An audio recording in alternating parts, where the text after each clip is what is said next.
Jemaah melakukan Allah Subhanahu wa taala. Kemudian yang menjadi pertanyaan yang jarang terfikirkan oleh orang banyak, kenapa surat Kahfi yang disuruh baca?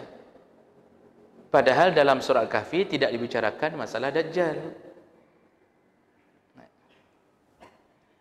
Apa hubungan surat Kahfi dengan persiapan menghadapi Dajjal? Kenapa enggak surat-surat yang lain yang juga bahkan hadis-hadis tidak ada yang mengatakan surat lain. Tapi andalannya surat Kahfi.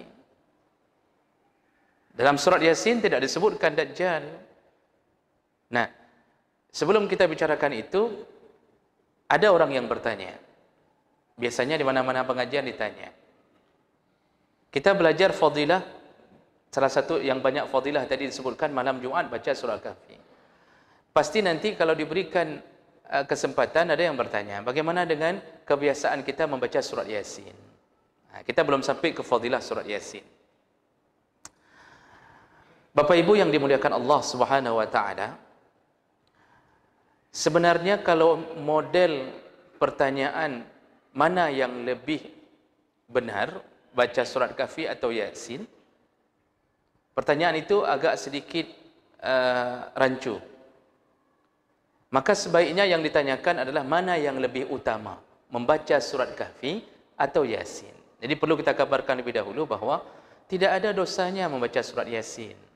Jadi tolong jangan labelkan bid'ah pada teman-teman kita yang membaca surat Yasin. Karena setiap surat berdasarkan secara umum, semua ayat, semua surat kalau dibaca kapanpun, malam apapun, tetap dapat pahala per huruf, dapat 10. Tetap dapat. Aneh kalau tiba-tiba ada orang baca surat Yasin kemudian kita bid'ahkan, dia berubah jadi dosa. Kan aneh. Jadi kalau orang baca surat Yasin, lalu kita katakan bid'ah. Karena kalimat bid'ah yang dimaksud, pasti yang dimaksud adalah dhalalah dalam pemahaman itu. Apakah berdosa orang baca surat Yasin? Tidak, Bapak Ibu melakukan Allah. Tidak. Cuma yang perlu dipahami, kalau ditanya mana lebih utama. Nah, melihat hadis yang ditargetkan khusus malam Jumat itu Kahfi. Sedangkan Yasin ada satu hadis yang Rasulullah mengatakan, yang Rasulullah dikabarkan hendaknya membaca surat Hamim Dukhan dengan Yasin, itu pun hampir semua ulama hadis menyebutkan dhaif. Tapi walaupun begitu, bacaan Yasin itu ada satu hadis yang menyebutkan tentang di setiap malam baca Yasin itu bisa diampunkan dosa. Dalam kitab Syu'abul Iman, Imam Baihaqi menuliskan an Abi Hurairah radhiyallahu anhu qala Rasulullah sallallahu alaihi wasallam, man qara'a Yasin, barang siapa yang membaca surat Yasin fi lailatin, di satu malam, enggak disebutkan malam Jumat, di satu malam, ibtigha' wajhillah, benar-benar berharap keridhaan dari Allah, ghufira lahu, maka Allah bisa ampunkan dosa-dosanya. Tentunya yang dimaksudlah dosa kecil, karena dosa besar selalu diiringi dengan taubatan nasuha. Nah, hadis ini ternyata banyak ulama yang menyebutkan, ada yang mengatakan ini sampai ke dalam derajat hadis hasan.